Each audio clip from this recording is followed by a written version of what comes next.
With the reading of the affirmation, tēnā tātou katoa, we seek wisdom, understanding, insights into the views and circumstances of others, strength to seek what we believe in, humility to accept the combined decisions of others, patience, good humour at all times, tolerance and courtesy while working in the best interests of our community. Good afternoon and welcome to councillors, both those physically present here and those online. This is, in many senses, an historic meeting of our governing body. This is the first time, I think, not simply during my mayoralty, but ever in the life of this history, that we have called an emergency meeting of the governing body. And this is the first time that we have relied on people Skyping in to participate. It's new, but it will become standard in the weeks ahead, as almost all of us will be coming in remotely rather than being physically present. The level 4 alert that has been declared is the last in a series of actions that are also firsts in our country. The first time I've ever seen our borders closed to any particular group, initially with Chinese travellers, now a full border closure. And the first time in my lifetime that we've had a lockdown where people are being instructed to stay within their home, and that will begin in 24 hours' time. It's a big, big step that the government has taken. It will change our lifestyles and the way we go about our business completely. It will have a dramatic impact on many people's incomes and on the economy as a whole. And really, we will see as severe an economic consequence for what may be necessary that we have seen at any time since the Great Depression. We are in momentous times. We are in times where there is no clear rule book and we need extraordinary decisions to respond to an extraordinary situation. As you will have seen earlier this week, the number of people infected with the virus has increased exponentially. And while we only have 2 cases that are thought to be community transmitted, we need to look to the lesson of Italy, where they went from 5 cases to 40,000 cases in the space of just 4 weeks. I'm not quite sure where the music is coming from here, but can't be Alf. I can see Alf. We face a situation where in Italy they're losing upwards of 5,000 people killed, and we need to take the extraordinary steps that we are taking today and that the nation is taking in order to protect people against the unnecessary loss of thousands of lives. And we need, most of all, to work together to get through this period. Te waka eka noa, we are all in this together. So, welcome today. We have one major item on the agenda, which is the governance arrangements we need in order for this body to function effectively in the weeks ahead. And we will shortly have Phil Wilson introduce what this means and what the proposal from the executive leadership team is. We are not proposing to close down the council. We are not proposing to delegate all authority to a small number of people, as some councils are looking at doing. We are looking at keeping this body as the effective governing body of our council through some of the most difficult times that we will ever experience. And I think that that is important. While there is only one key item on the agenda, my recommendation to the governing body is that at the end of our agenda, we get a briefing from Ian Maxwell, who is the coordinator of Council's COVID-19 response, so that he can outline some of the things that we are doing and that we will have the opportunity to put questions to him.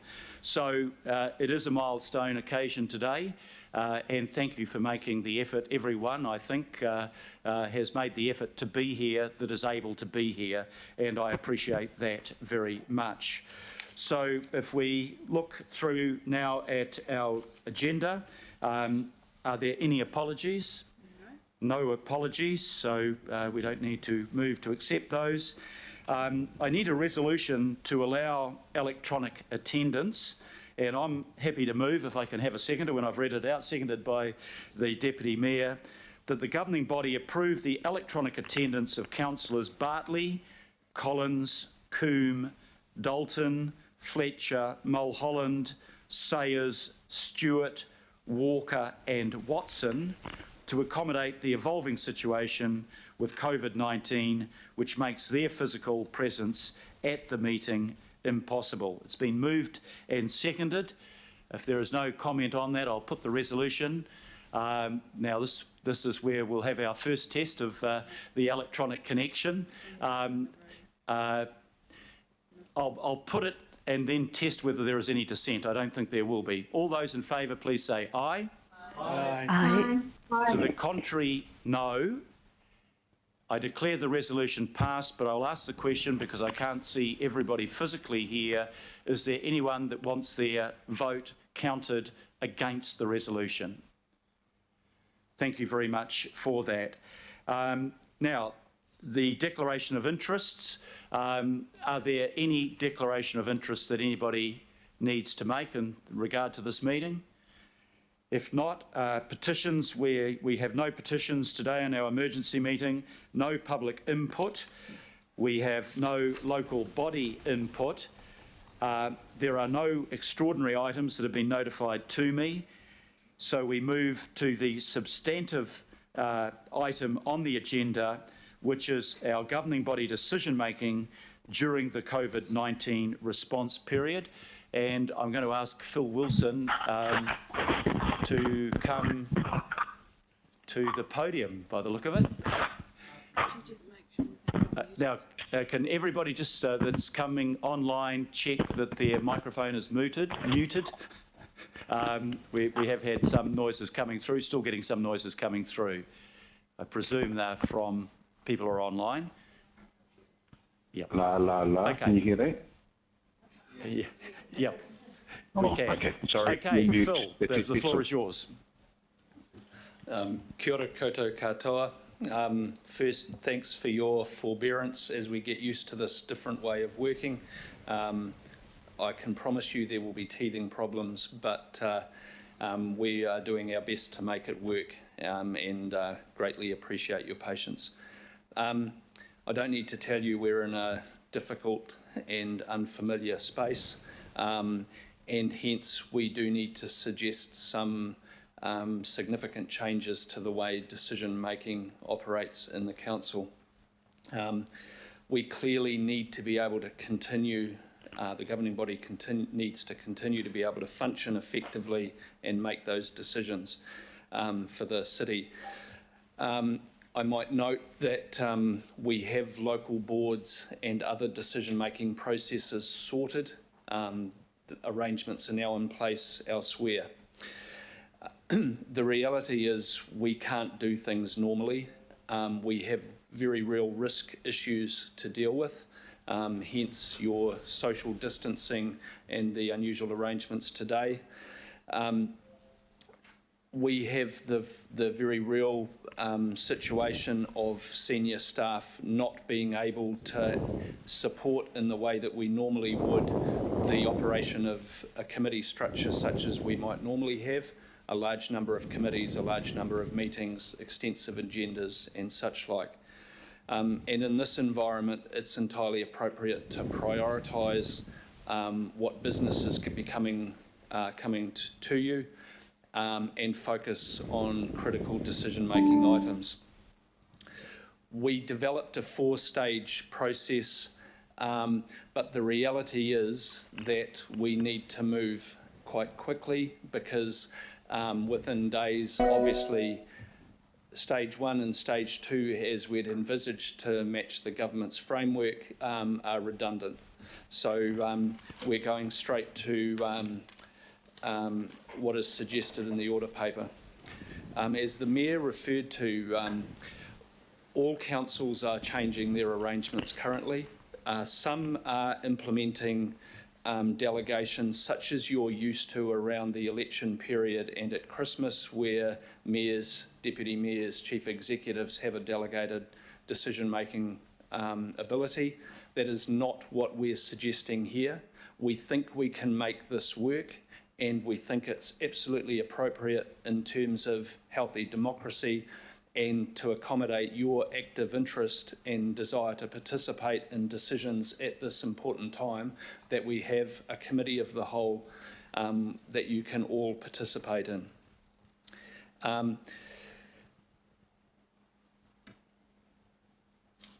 What is before you is a suggestion that we put all other committees on hold and that we focus all business other than a few items that are uniquely the prerogative of the governing body to this new emergency committee. Just a couple of points on it.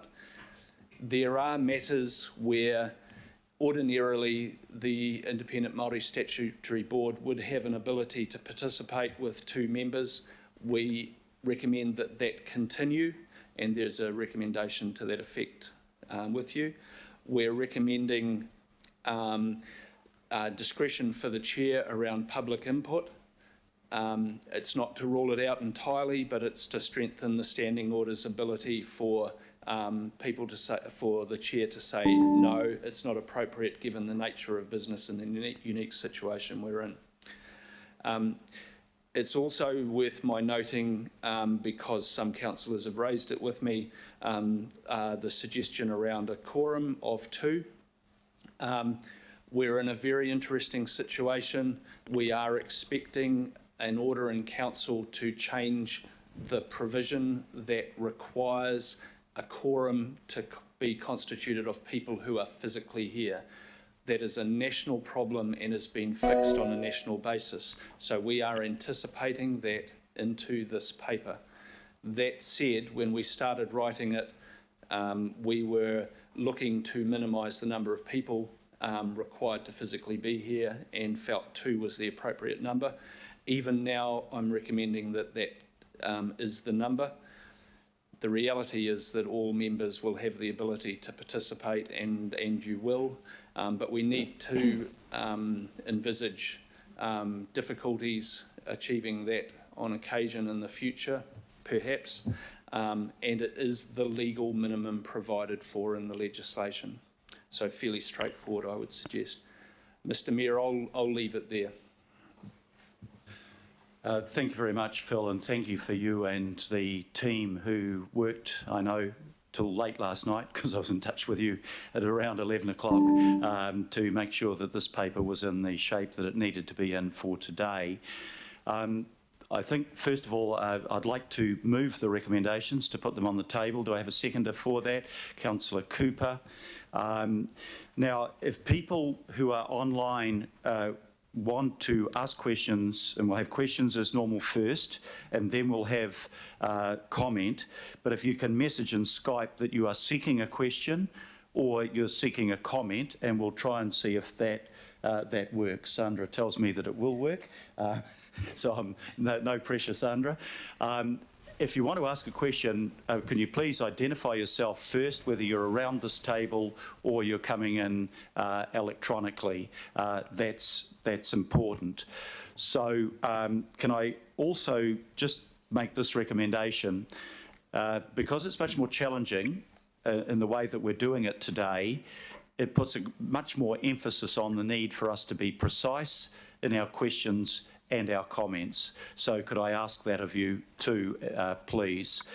The final comment I want to make at this stage is when we come to vote on these recommendations, to ensure precision, we will be we will take that vote by division, even if there is no division. So that's the way that I'm intending to proceed. So can I first of all ask for questions? We've got, sorry, somebody's indicated. Councillor Casey. Interested in the change to the legislation that will alter the quorum. When can we see that going through Parliament? I was assured by the Minister yesterday morning that the Order in Council would have gone through yesterday, but we have not yet received the details of it. I think, Phil, we're expecting the details today. Is that correct? Yeah. What I have been assured is that the requirement under the Local Government Act for a quorum, which under our standing orders is 11 to be physically present, will not apply through this period. And that's, I think, probably the most important for the purposes of the paper we have in front of us today. Other questions, please? Why don't I just work my way around the table, then I'll come back to those that are online. Councillor Filipaina. Thank you, Your Worship. Look, question is, Phil, you mentioned the quorum of 2, and that there's no necessity for them to be here physically. Is that correct or not? If you pass these resolutions, actually we will have to have the quorum here until we receive confirmation of the law change.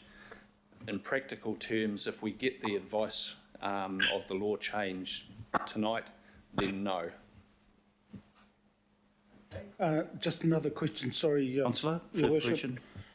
In regards to the Independent Māori Statutory Board membership, in regards to this, the Emergency Committee, if it gets passed, I note in the recommendation that they will still have a vote in regards to decisions that they would have if they were members of the standing committee or committees, and not if that report would normally go through to the governing body.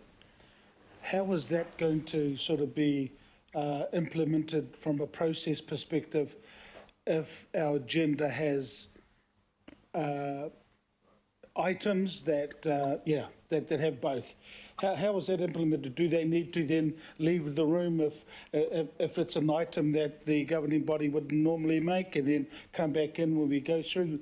That's questions through there, and that's the last one. Thank you, Your Worship. No, my intention would be to sit down with the chair, go through the agenda. They would not need to leave the room. This is typically not a conflict of interest situation. And while some decisions are the prerogative of the governing body and don't ordinarily involve the IMSB, oftentimes they will have been through a committee en route and they would have had an opportunity to comment, albeit not finally vote. So that is the principle we're trying to reflect in here. They are around the table, they have speaking rights. On a few matters, they won't have voting rights. I would intend to sort that out with the chair in advance so it happens in a clear and dignified fashion. Thank you very much. Councillor Darby. Thank you, Mayor. Thank you, Phil, for this paper. Just in terms of the E2, agree the Mayor and Deputy Mayor will be the Chair and Deputy Chair of the committee respectively. I don't wish to suggest the incapacitation of either the Chair or the Deputy, but I wish it on them. But I'm just wondering whether there does need to be an alternate there, of maybe it's a chair of a standing committee. And that was one question. And the other question was, is there an assumption that the chair or the deputy in the chair role are present at the meeting, physically present? It doesn't quite say that there. And my third question is, how do we ensure the chairs and deputies of the standing committees that have been working on work streams for some time that might now present at this emergency committee, how do we ensure that their knowledge is taken into account when papers come up? And is it clearly signalled that this work is formally the work of the Regulatory Committee or the Environment and Climate Change Committee, etc. Can I just make a brief comment on that in relation to the last point? I think if the paper is coming, say it's coming from the Planning Committee, it would be my intention as chair to first of all ask the chair of the committee from which the paper is coming to introduce the paper or ask questions on the paper. That would make sense, but I think we'll find our way through in a way that everybody feels is appropriate and fair.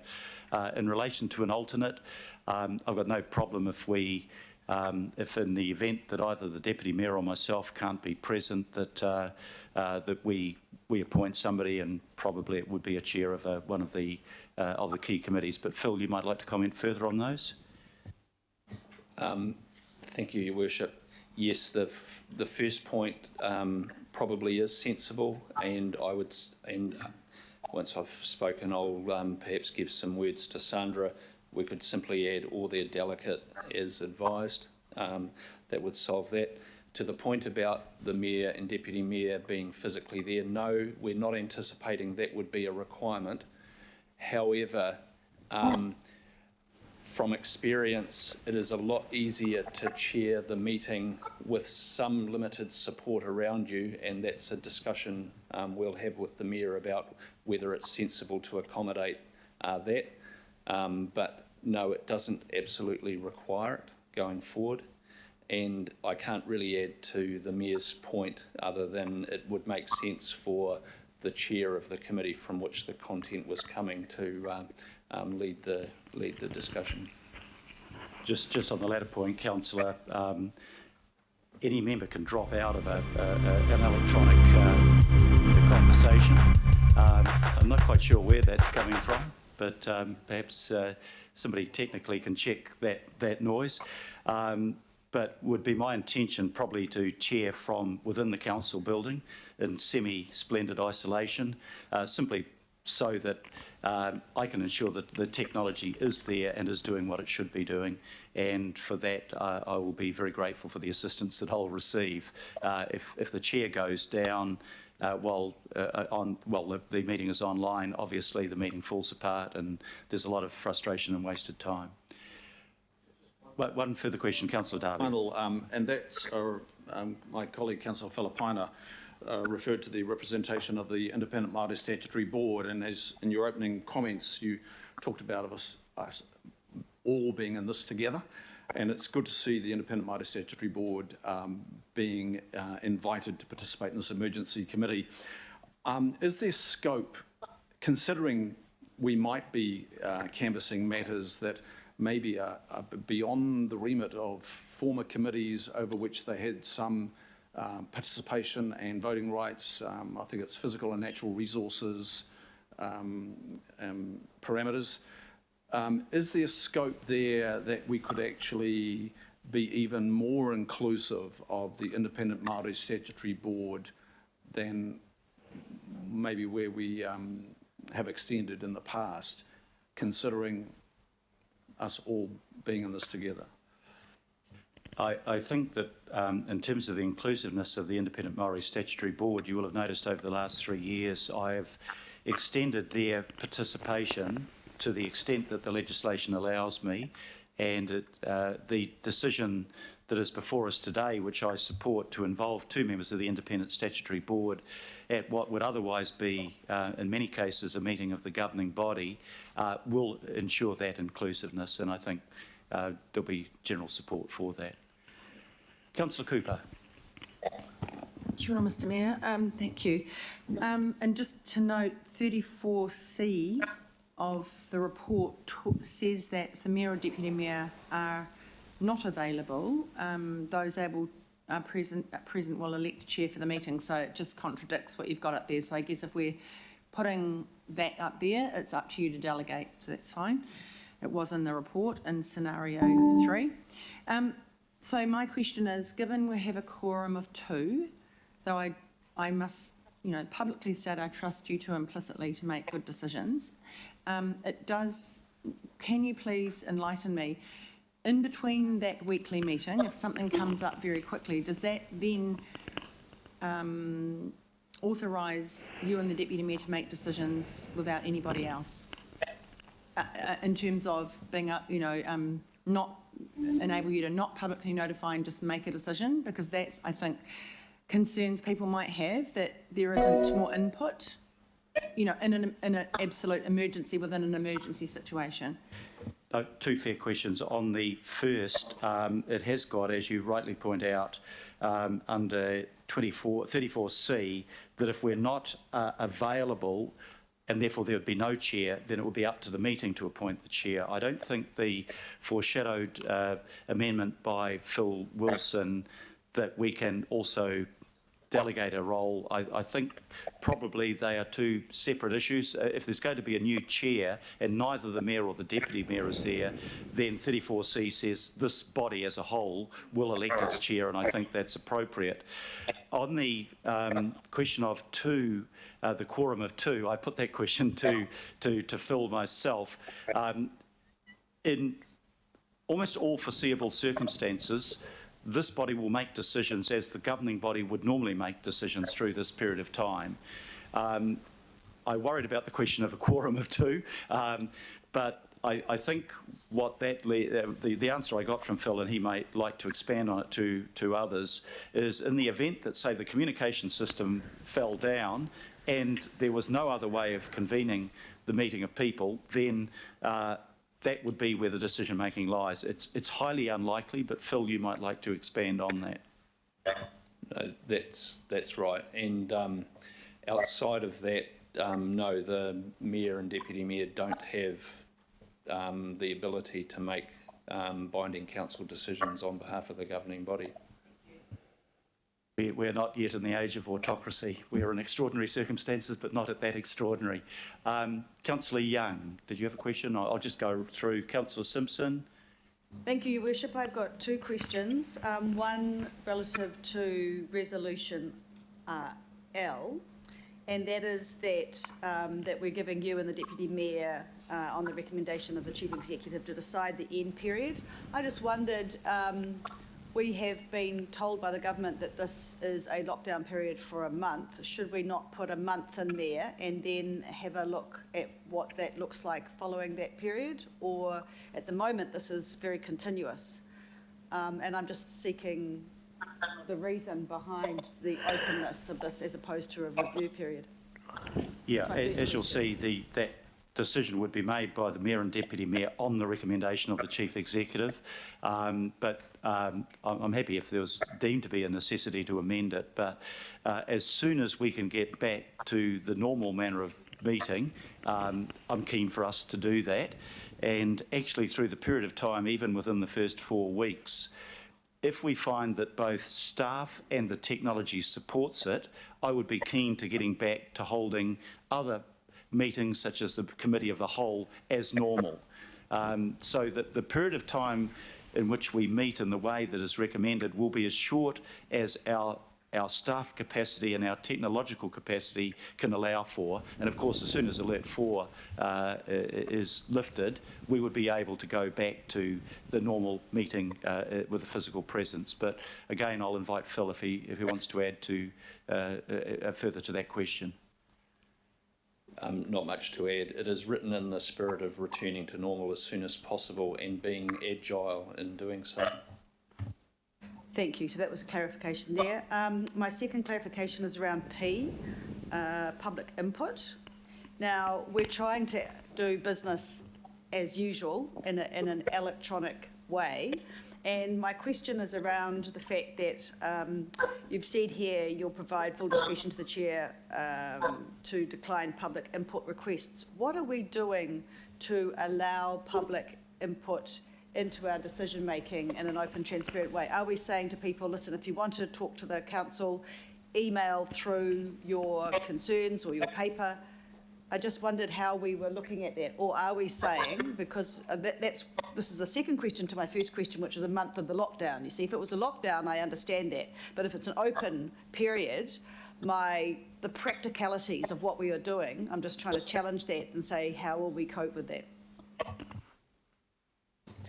The terms of reference allow for that to happen remotely, electronically. So we would use that mechanism, not cause people to physically come in anywhere.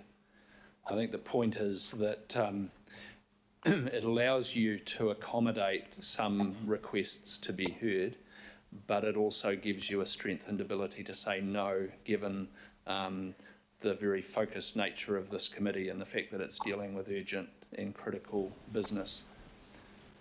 For supplementary, are you saying that members of the public can Skype in? We're saying we are allowing for that possibility in the event that the chair decides it's good use of your time. These meetings, of course, will be, this meeting right now, I understand, is being is online. Yes, Yeah, and we will try to keep as open and transparent as we can, and that includes not ruling out the opportunity, even in these extraordinary circumstances, for the public to have an input, but allowing some discretion. And if there's 50 people that wanted to have an input because they are extraordinary times and there's lots of questions, then we need to have discretion to say, no, we can't just follow normal standing orders. We need to be able to conduct these meetings in an appropriate way. But I didn't want to close it off, and I didn't want to open it up so widely that we wouldn't be able to conduct the business because of the technical difficulties and the time taken. Right, and my last question is, yes, how are we can't film these meetings if no one's here. So how is that being handled? Technical question, Phil. What's your answer? And I'm afraid I don't have a technical answer for you, but we will look at that practicality. Okay, thank you very much, Councillor. Councillor Hills. Councillor Henderson. Thanks, Your Worship. Attendance. First point. Second point, we're not envisaging normal audit and risk business will continue, but we don't know for how long this arrangement will be in place. And there are a handful of decisions that require their resolution on. For example, approval of annual report, annual plan, disclosure statements to the markets and so forth. So we just need to allow the opportunity for them to come together and do elements of their business if needed. Thank you. Second question, just for clarification. So given that we are an essential service, will councillors be able to attend physically the meetings they have if they so choose? We are not providing for that to happen, no.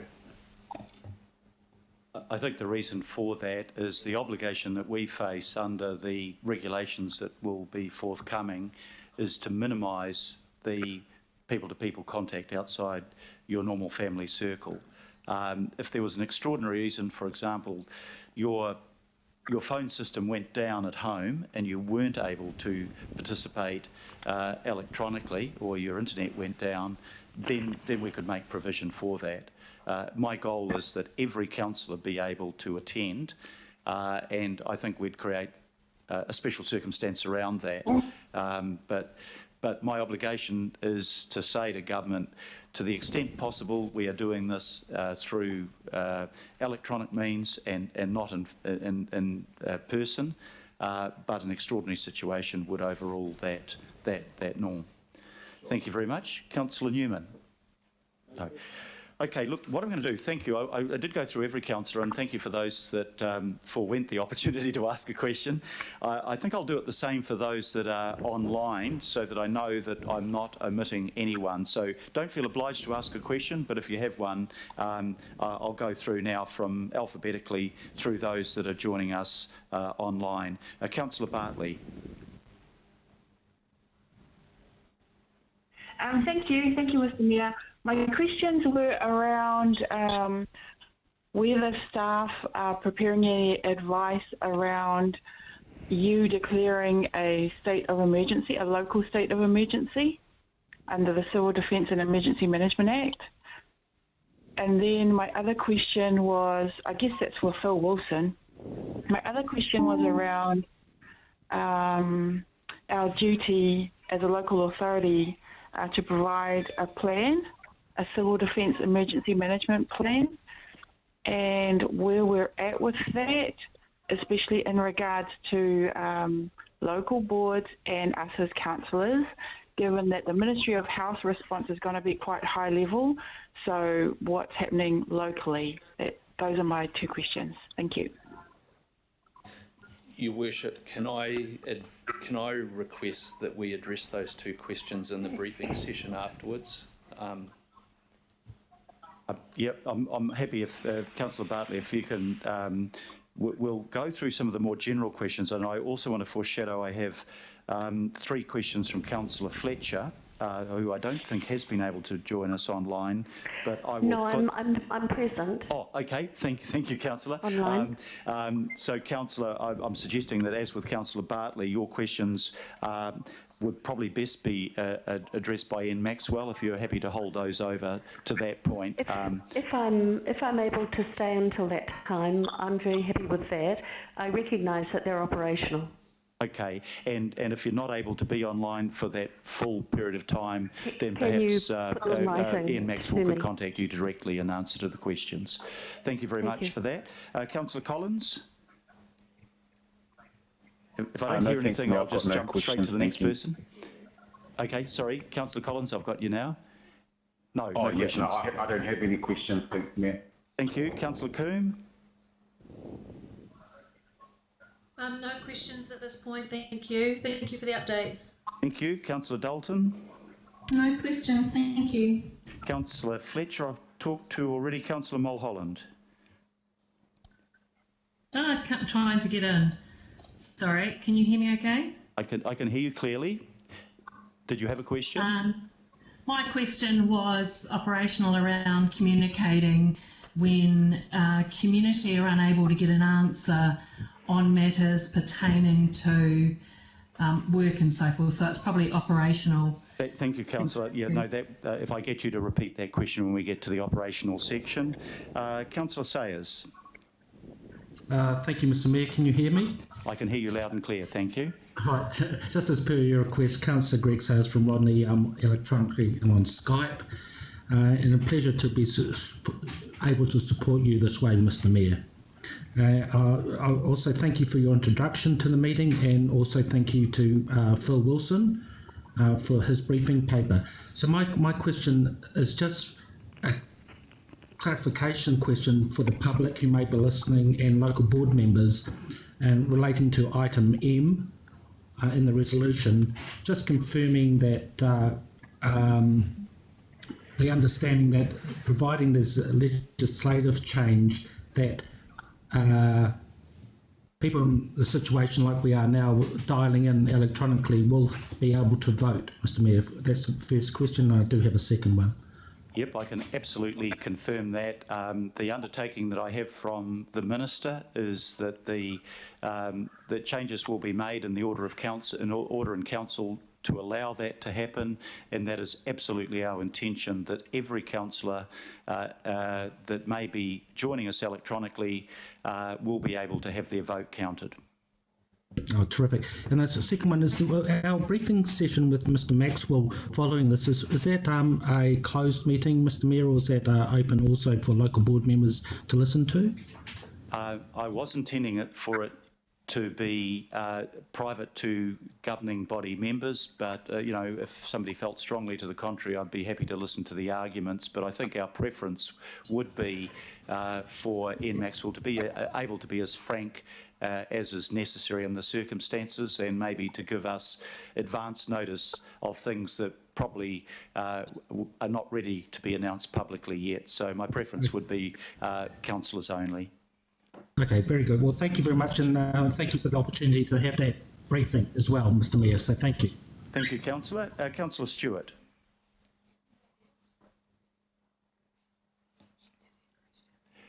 I don't know that I've got Councillor Stewart online, so I'll move to the next councillor, Councillor Wayne Walker.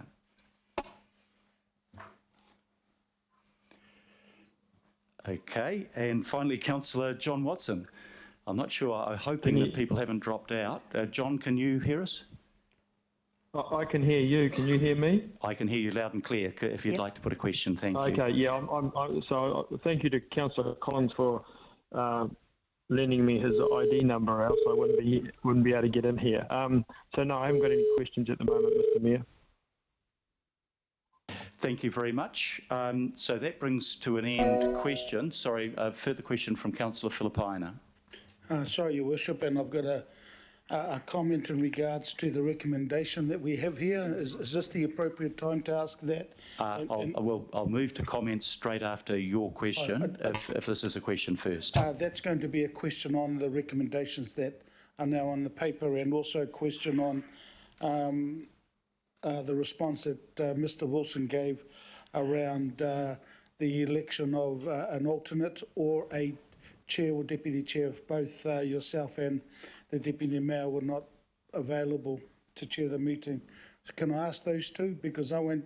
Yep, please go ahead and I'll get Phil to address them. Okay. So, Phil, on section 34, bracket C, and there's a response there in regards to what happens at the emergency committee meeting, and that is under, I think, approves the number 3 scenario. So you mentioned that it's not currently in the recommendations in regards to it, but it's spelt out very clearly that if the mayor or deputy mayor is not there, that the meeting will elect a chair. Is that still the case?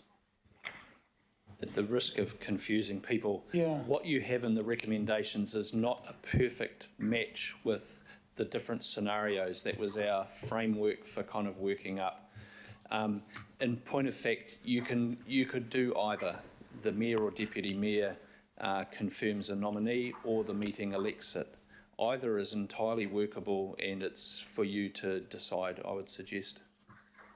Okay, and the last question around the recommendations that we have on the table now, would it be appropriate, Phil W., that we have the recommendation added that scenario 3 as outlined, approved scenario 3 as outlined in our paper?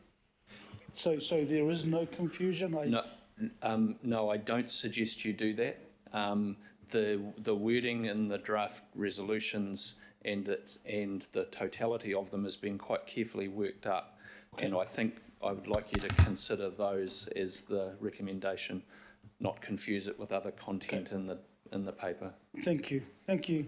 Thank you. Just a clarification. I think on reflection that what we have in recommendation 34C is appropriate, and we don't need the amendment as on the paper or the delegate as advised. If neither the deputy chair or myself can be there, I'm happy to leave it to the councillors who are present to elect a person to chair that meeting.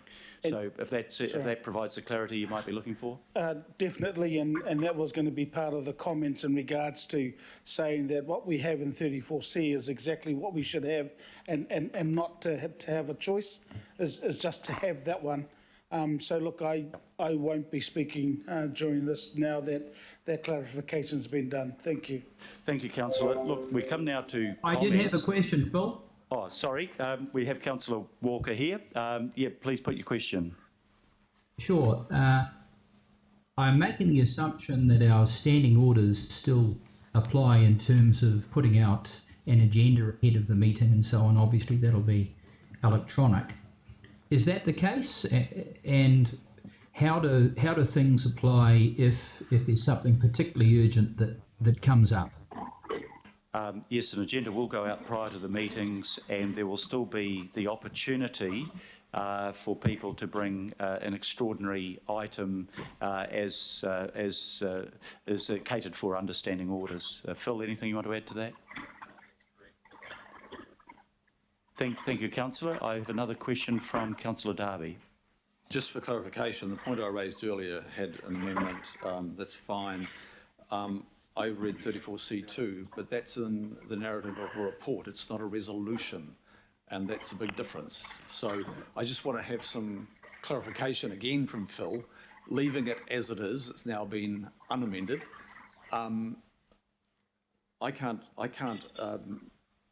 Look, we often come across this. What might be in a report is not what we necessarily resolve. What we're resolving is on the screen, and that's what binds. I think I can help you, Councillor. Probably the way to do it, because I thought there was some inconsistency between the first effort at the amendment, is that we could say, agree that the Mayor and Deputy Mayor will be Chair and Deputy Chair of the committee respectively. In the absence of either being available, those able to be present will elect a chair for the meeting. So if I can, Sandra, if you've got that, we'll put that in. Thank you. Further question, Councillor Simpson. Your Worship, I'm sorry, I think Councillor Stewart's having trouble dialing in, so she's emailed a question, if I may ask on her behalf. If you could ask that question on her behalf, please. Thank you. So she has written, declaration being made, response are covered by Civil Defence Management Committee and the National Civil Defence Management Act cannot be moved by another committee. Could I have confirmation that this is correct? We have taken advice on that, and it is appropriate that this committee absorb the functions of that committee. I can ask Daney, if needed, to speak to that further. Yeah, I think maybe someone should speak to the councillor, because she's gone on to say those functions and powers will revert to the Civil Defence and Emergency Management Committee when the Emergency Committee is deemed to be discharged in accordance with Clause 1. So that's absolutely correct. We will clarify that outside of this meeting with the Chair. Thank you, and come back to Councillor Stewart, please. Thank you.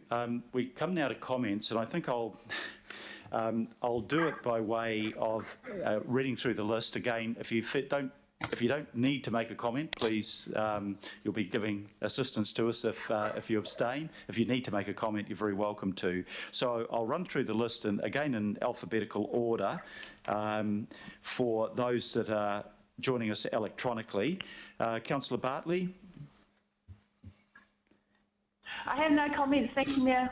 Thank you. Councillor Collins. I have no comment as well, please, Mr. Mayor. Thank you. Councillor Coombe. Kia ora, no comment from me. Thank you. Thank you. Councillor Dalton. Hi, no comment from me. Thank you. Councillor Fletcher. I just want to thank everyone for being able to allow all of us to participate in the meeting today, and to convey my support for the draft resolutions, but also a desire that at some point there be a discussion around whether we should actually put general elections on hold and allow for the way in which the different parties must work together, because the Prime Minister has acted admirably, in my opinion, and has represented us, and I've been sitting in my hospital bed watching it avidly. But I think that the recommendations today are a good first step, and I think we'll probably need to go further. Thank you, Councillor Fletcher, and I think I'd be conveying the best wishes of everybody for a swift recovery. You sound remarkably recovered already. On the question of the election, we have great powers on this council, but one of them does not include the ability to defer the election. Reading the body language, the Prime Minister is leaving that question open to see what the situation might look like closer to the event.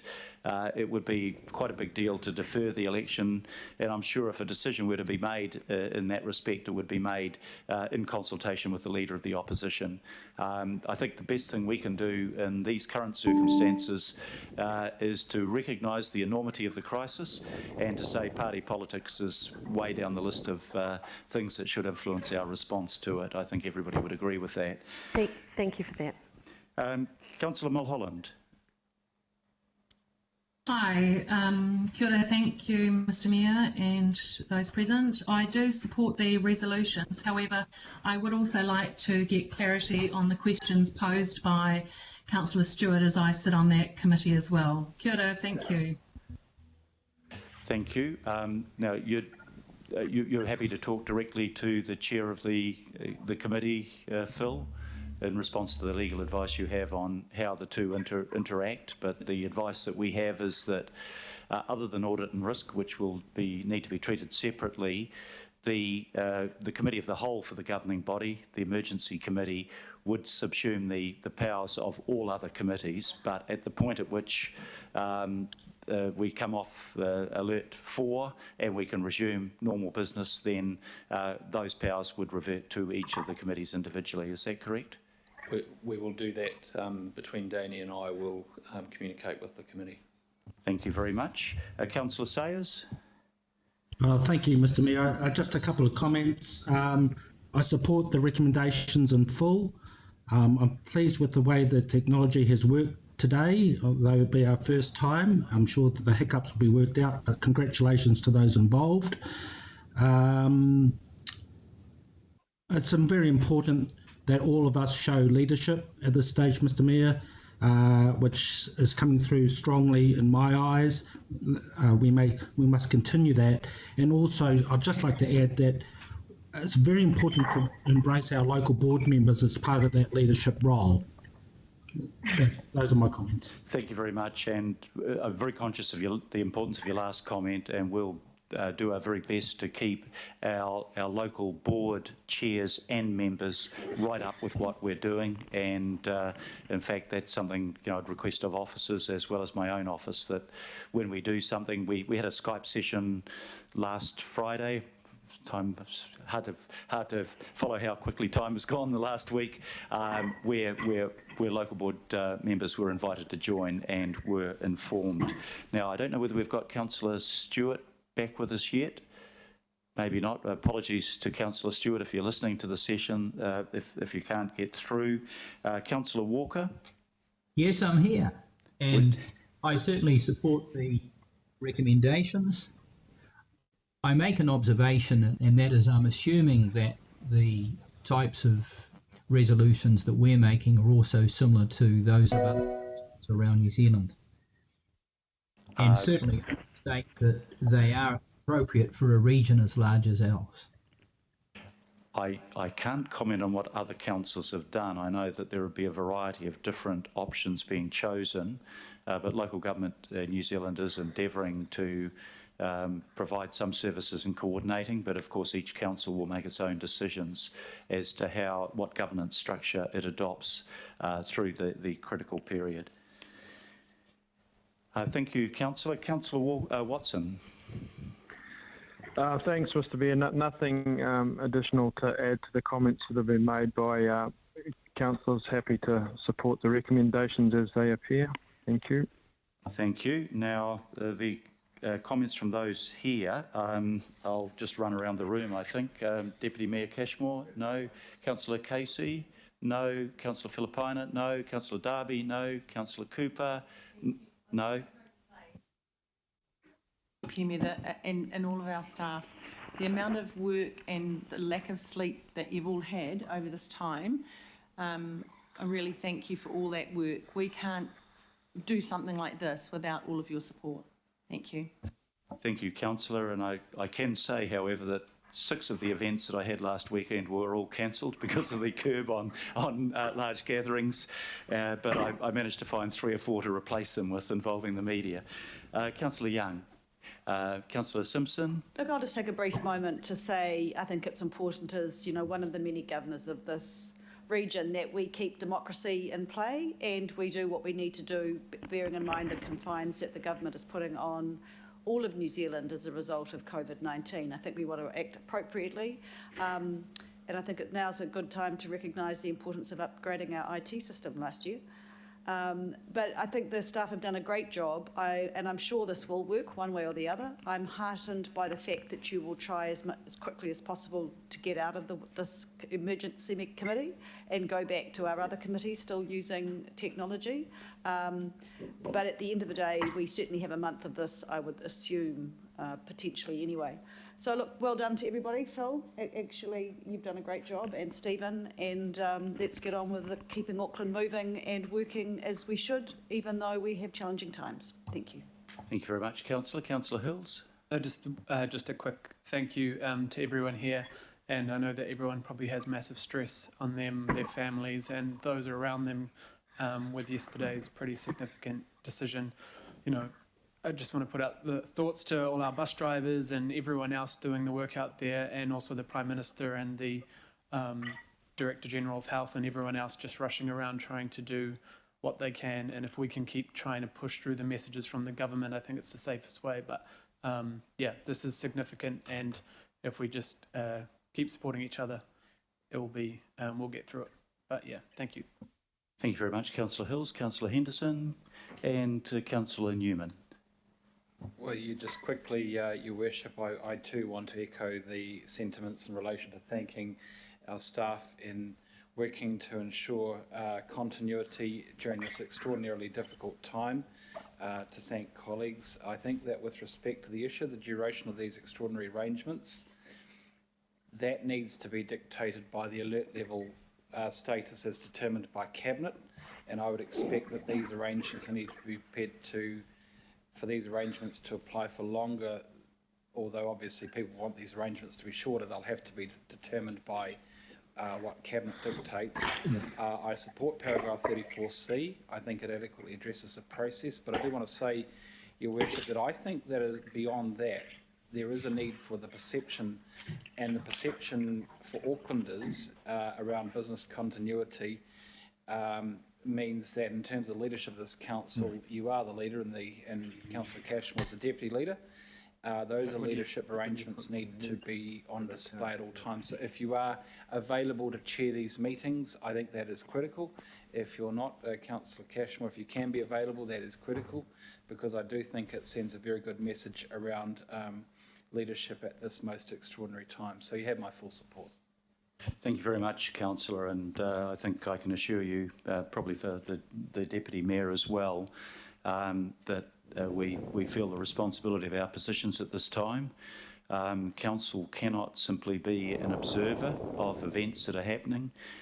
We need to work really closely with central government, but not only central government, also the NGOs and the business community. I can mention to you, because it came up in a recent discussion, I've been on the phone, for example, to Chris Farrelly, the Auckland City Missioner, because we're all aware that we may all be affected by this crisis, but there is another particular point of concern, which is those that are homeless at the present time. They are the most vulnerable to fall prey to this virus, and the transmission of this virus through that community could be severe. And we're working closely with people like Chris Farrelly, which I know Councillor Casey was keen to see that we were doing. I will work regularly over the coming weeks with sector leaders in each of the communities to feed back information to government, but also to convey some of those messages. I said earlier that it's not my job to reinterpret the expert opinion coming from the Ministry of Health. It's my job to observe what the recommendations are, unless there's a very strong reason to the contrary. But we will be looking at, one, maintaining our essential services, absolutely critical in regard to fresh water, wastewater, stormwater, critical in regard to the core services for Auckland Transport, critical in regard to waste, critical in regard to animal management. But we will also be looking at how the staff that we have freed up can work alongside the central government agencies that may be overwhelmed by the nature of the pressures that were placed on them. I'm thinking in particular the District Health Board, where we are working with the District Health Board to try to provide our staff with the skills that we have to supplement what they are trying to do. And equally, at the time of the last crisis, which was the partial power blackout with the Tempest, we through our Auckland Emergency Management, we provided assistance to those, welfare assistance to those that were adversely affected. This time, because of physical contact constraints, we'll need to do it differently. But I envisage that we would want to, as a council, as well as I would urge every individual to do what we can to make sure that people who are subject to physical isolation are also not socially isolated. All of us will know people that have been recently bereaved, people that are living on their own, people who are elderly, and te waka he waka eka noa is really important. We're all in this together. We need to support ourselves at this time. So thank you for your encouraging comments. Right, we'll come to vote on the resolution, and because of the participation online, I recommend that we take this vote by division, even if there is no division. So I'll ask our committee secretary to please take the vote. The recommendations, I need to add one other thing. I'm going to take recommendations A through to L, and then I'm going to take recommendations N, N, O, P separately because they require a 75% voting approval. And then have we got another recommendation, I think, over page. So if I can take A to L and P and Q together, and then I will take M, N, O, P separately. So A to L and Q first. All those in favour? Oh, sorry, we'll read the division list. By division. Councillors, we're going to go by division. We're going to take this slowly so that we get everybody's vote recorded correctly. Could you please use your microphones when you are voting so that everybody can hear what that vote is? Mayor Goff. Yes. Councillor Bartley. Yes. Councillor Casey. Yes. Deputy Mayor Cashmore. Yes. Councillor Collins. For. Councillor Coombe. Aye. Councillor Cooper. For. Councillor Dalton. Yes. Councillor Darby. For. Councillor Filipina. Aye. Councillor Fletcher. Aye. Councillor Henderson. For. Councillor Hills. Aye, thank you. Councillor Mulholland. For.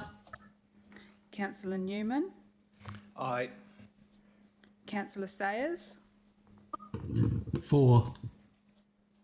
Councillor Simpson. Councillor Stewart. For. Yay. Councillor Walker. Yes. Councillor Watson. Yes. Councillor Young. Yes. That's unanimous. Thank you very much, councillors. I declare that part of the vote passed unanimously. I'm now going to put separately recommendations M, N, O and P. So we'll probably need to do that division again, if I can ask you to call the list. Councillors, you're voting on clause M, N, O and P. Mayor Goff. Yes. Yes. Councillor Bartley. For. Councillor Casey. Yes. Deputy Mayor Cashmore. Yes. Councillor Collins. For. Councillor Coombe. Aye. Councillor Cooper. Or. Councillor Dalton. Yes. Councillor Darby. For. Councillor Filipina. Aye. Councillor Fletcher. For. Councillor Henderson. For. Councillor Hills. Aye. Councillor Mulholland. For. Councillor Newman. Aye. Councillor Sayers. In support. Councillor Simpson. Or. Councillor Stewart. For. Councillor Walker. Yes. Councillor Watson. Yes. Councillor Young. Yes. It's unanimous. Thank you very much, councillors. The remainder of the resolution is also passed unanimously, so I declare the recommendations as a whole carried. And can I thank everybody? I think that it really is important at a critical time that we're facing at the moment, totally unprecedented, that we do come together, we work together in the interests of our city and together with the rest of the nation. So I thank you for that that vote supporting a way forward to ensure that we have continuity in our governance arrangements. And we will continue to hold these meetings on a weekly basis. I think our intention is still to hold a governing body on Thursday to further test actually a situation where we will all be working remotely, or all councillors will be working remotely, and we'll get through the business we need to there, and again we'll continue to update councillors on our response and to get your feedback, because while you won't be out in the community physically, you'll still be getting feedback, and I think it's really important as part of our role that we provide feedback to all of the agencies that are dealing with this crisis. We come now to recommendation to item number 12, which is consideration of extraordinary business. None has been called for. So I will close the meeting, but ask councillors to stay online, and in a closed session, I'll ask Ian Maxwell to come forward and just give us an update on the latest information on Council's response to this COVID-19 crisis. I'll just let you pause for a moment while we just check that the doors are closed and we are now offline to the public. A sec.